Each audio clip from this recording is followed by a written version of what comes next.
ಜಿಲ್ಲೆ ಗಾಣಿಗೆ ನೌಕರ ಸಂಘದ ವತಿಯಿಂದ ಪ್ರತಿಭಾ ಪುರಸ್ಕಾರ ಕಾರ್ಯಕ್ರಮ 2024 ಹಮ್ಮಿಕೊಂಡಿದ್ದು ಜಿಲ್ಲೆಯ ಎಲ್ಲ ಸಮಾಜ ಬಂಧುಗಳಿಗೆ ಈ ಮೂಲಕ ಹೇಳಿಕೊಳ್ಳಲು ಈ ಕಾರ್ಯಕ್ರಮದಲ್ಲಿ ಭಾಗಿಯಾಗಿ ಏನು ಪ್ರತಿಭಾ ಪುರಸ್ಕಾರ ಪಡೆಯುತ್ತಿರುವ ಮಕ್ಕಳಿಗೆ ಪ್ರೋತ್ಸಾಹಿಸಬೇಕಂತ ಹೇಳಿ ನಮ್ಮ ಸಂಘದ ಅಧ್ಯಕ್ಷರು ನಾನು ಆಮೇಲೆ ಕಾರ್ಯದರ್ಶಿಗಳು ಉಪಾಧ್ಯಕ್ಷರು ಎಲ್ಲರೂ ಕೂಡ ಮನವಿ ಮಾಡಿಕೊಡ್ತಾ ಇದ್ದೀವಿ. ಯಾರ್ಯಾರು ಬರ್ತಾ ಇದ್ದಾರೆ ಈ ಕಾರ್ಯಕ್ರಮಕ್ಕೆ ದಿವ್ಯ ಸಾನ್ನಿಧ್ಯವನ್ನು ನಮ್ಮ ಪೂಜ್ಯ ಜಗದ್ಗುರುಗಳಾದ ಡಾಕ್ಟರ್ ಜೈ ಬಸವಕುಮಾರ ಮಹಾಸ್ವಾಮಿಗಳು, ಹಾಗೆ ಚಳಕಾಪುರ ಮಠದ ಶಂಕರಾನಂದ ಸ್ವಾಮಿಗಳು, ಪ್ರಭುಲಿಂಗ ದೇವರು, ಹಾಗೆ ಹಿರಿಯ IAS ಅಧಿಕಾರಿಗಳಾದ ಕವಿತಾ ಮನ್ನಿಕೇರಿ, ಆಯುಕ್ತರು ಕರ್ನಾಟಕ ಗೃಹ ಮಂಡಳಿ, ಹಾಗೂ ಡೆಪ್ಟಿ ಸೆಕ್ರೆಟರಿ ಜಿಲ್ಲಾ ಪಂಚಾಯತ್ ಕೊಪ್ಪಳ ಮಲ್ಲಿಕಾರ್ಜುನ್ ನಡುಲ್ಬಾಡಿ, ಹಾಗೂ ಡೆಪ್ಟಿ ಡೈರೆಕ್ಟರ್ ಬಿರಾದಾರ್ ಅವರು, ಹಾಗೆ ಕೇಂದ್ರೀಯ ವಿದ್ಯಾಲಯದ ಕುಲಸಚಿವರಾದಂಥ ಶ್ರೀ RR ಬಿರಾದಾರ್ ಅವರು ವಿಶೇಷ ಉಪನ್ಯಾಸ ನೀಡುವುದರ ಜೊತೆಗೆ ಇನ್ನೊಬ್ಬ ಯುವ KS ಅಧಿಕಾರಿ, ವಾಣಿಜ್ಯ ಅಧಿಕಾರಿಗಳಾದಂಥ ಶ್ರೀ ಸುನೀಲ್ ಬಾವಿಕೋಟೆಯವರು ಕೂಡ ಉಪನ್ಯಾಸ ನೀಡ್ತಿದ್ದಾರೆ.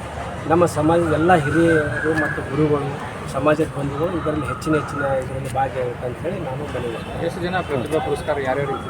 ಸುಮಾರು ಇಲ್ಲಿವರೆಗೆ ಒಂದು 70 ಜನರು ಆಗಿದ್ದಾರೆ. ಇನ್ನೂ 15 ತಾರೀಕು ತನಕ ನಾವು ಸಮಯ ಇದೆ. ಅಲ್ಲಿವರೆಗೂ ಕೂಡ 100 ಮಂದಿ ದಾಟ್ಬೋದು ಅಂತ ನನ್ನೊಂದು ಆಸೆ. ಸ್ಥಳ ಮತ್ತು ಟೈಮ್? ಈ ಕಾರ್ಯಕ್ರಮವನ್ನು KB ಕಲ್ಯಾಣ ಮಂಟಪ ನ್ಯೂ ಜೇರೂರು ಇಲ್ಲಿ ಹಮ್ಮಿಕೊಂಡಿದ್ವಿ. 15 ತಾರೀಕು 11 ಗಂಟೆಗೆ ರವಿವಾರದಂದು.